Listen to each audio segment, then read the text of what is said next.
rolling.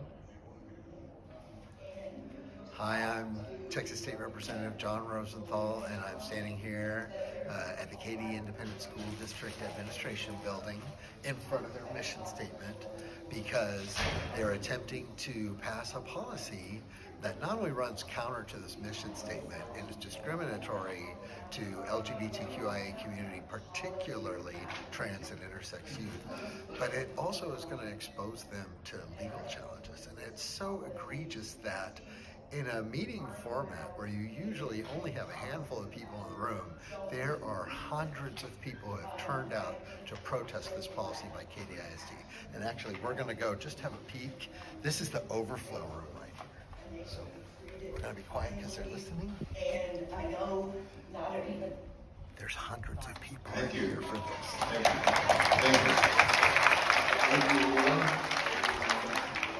So I'm just grateful for the support of the community. I'm glad so many people have shown up. I am here to support. I'm here for you like I will always be as long as I serve in this role. So thanks for letting me talk for a few seconds. I'm John Rosenthal.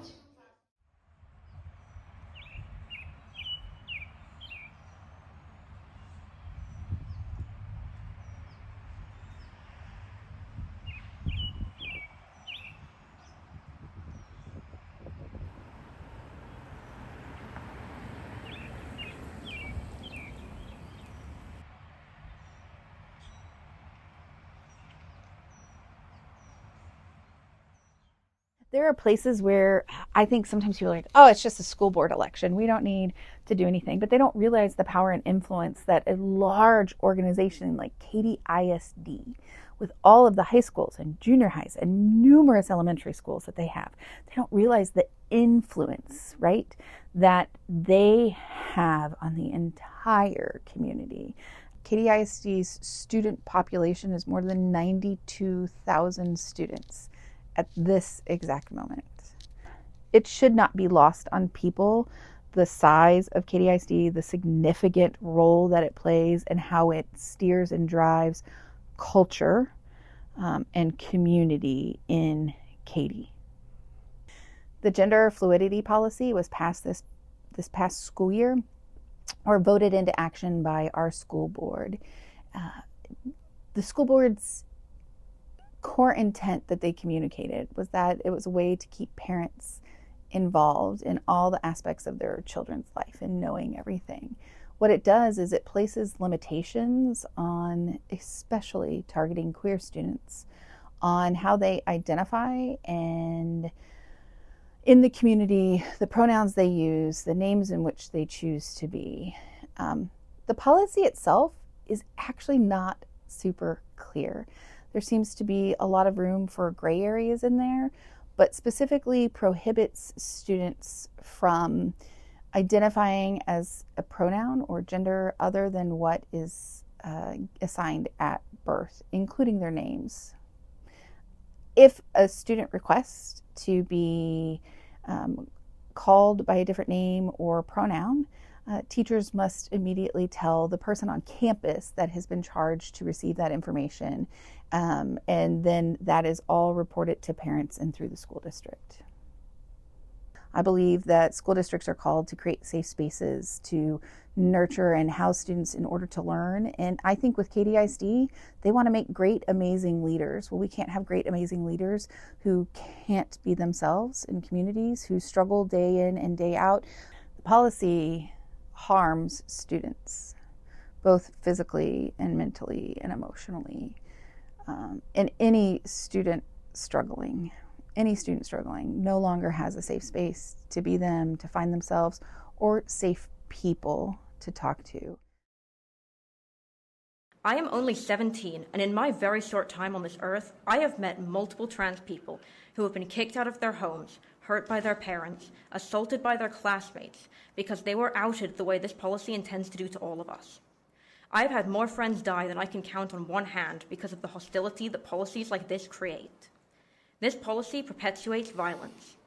Whether you like it or not, by telling people that this kind of treatment is acceptable, you encourage them to see what else they can get away with, how far they can push before the school pushes back.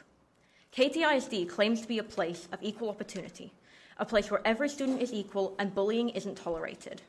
But what do you think will happen when you force a trans girl into the men's bathroom? When you force a trans boy into the women's? Do you think that space is safe? Let me tell you the answer as a trans person. I have never felt fear, like when I have been forced into the women's restroom and a random girl starts pounding on the door demanding that I come out and explain myself. Protecting male and female spaces does not protect us. It does not protect us from violence or hatred or discrimination. This policy does not protect us. If Katy ISD allows this policy to be implemented, it will be allowing violence. It will be allowing death. And as it came from my friends, Nix, Fauna, Dove, Tommy, Dawn, Ari, Michael, real children with real lives that will forever remain unfinished, death will come here, be it by suicide, the hands of parents, or the hands of other students. Whether you personally believe gender identity belongs in schools does not matter. What matters is that with or without your permission, trans children will continue to attend your schools. Are you going to make this the safe place you promised them it was? Or are you going to continue to tell them that their lives, their safety, their comfort, their education does not matter?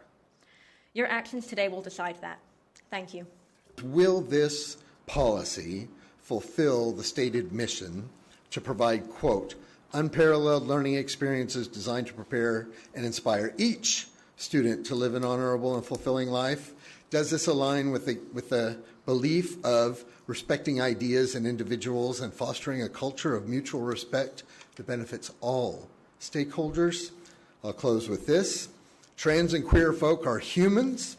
They have the same rights as anyone else in our society, including the fundamental right to live authentic lives as their true selves. And I'm going to ask you to put this proposed policy aside. I'm State Representative John Rosenthal. My pronouns are he, him, his. Thank you. Sophia Peruzzi, followed by Ethan. Hi. What's the question? Why am I here? I love my kids, and I cannot imagine a world where I can't support their various needs.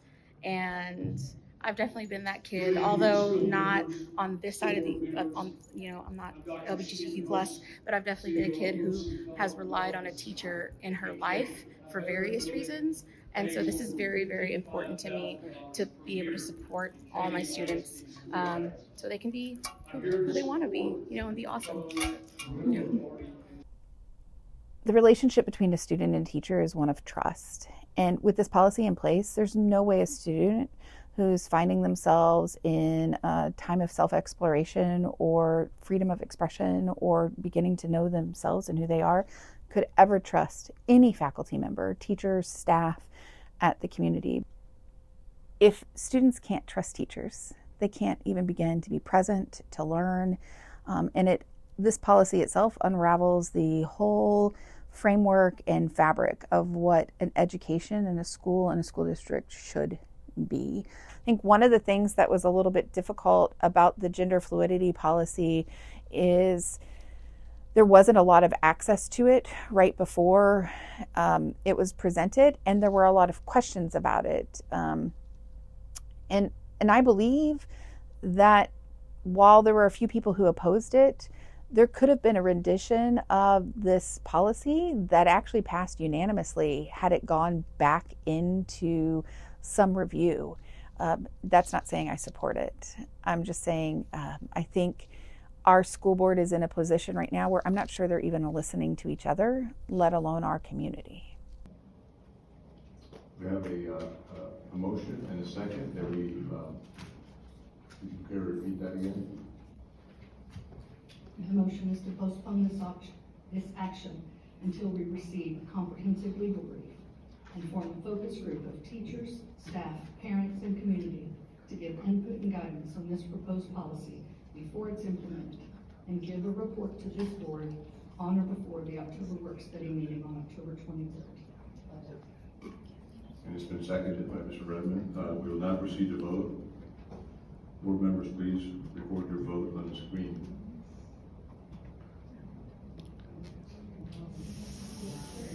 Motion fails.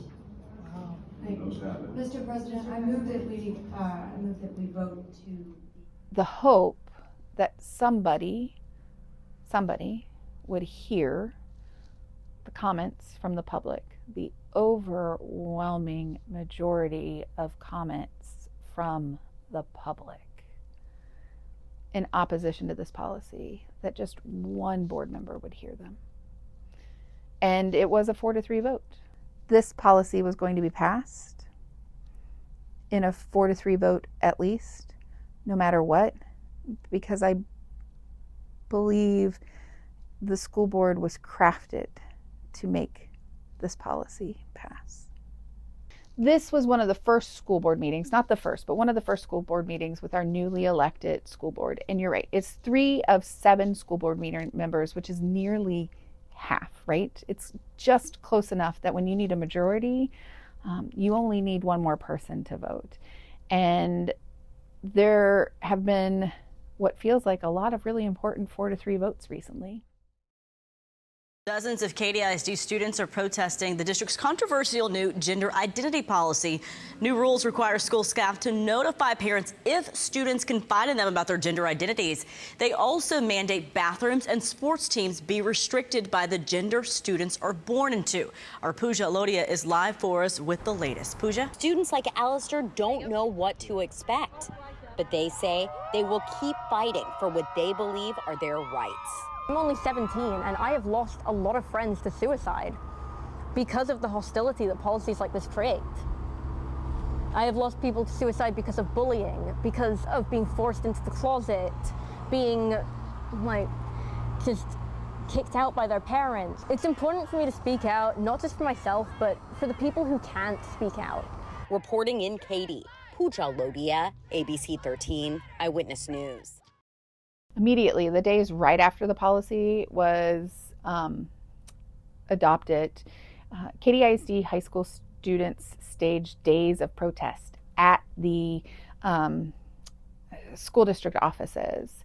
And students from all of the high schools were out. Teachers and faculty and staff were out. In fact, there was an administration training at one of the facilities there by where the offices are.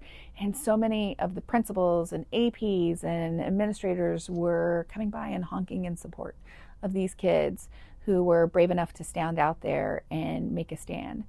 SEAT is a wonderful organization that we actually love to work with. And it was birthed out of some amazing students who had the foresight to try to give voice to students, right? We talk about the fact that students often don't have a seat at their own table when it comes to talking about education and the rights they have in their schools. It's a lot of adults making decisions for them. So SEAT filed a Department of Education complaint to officially show how this policy in regards to gender identity was in direct opposition of Title IX rights. In November, when they filed this, 19 students had been outed. They filed this in hopes that someone and an investigation would be open and people would begin to look at this.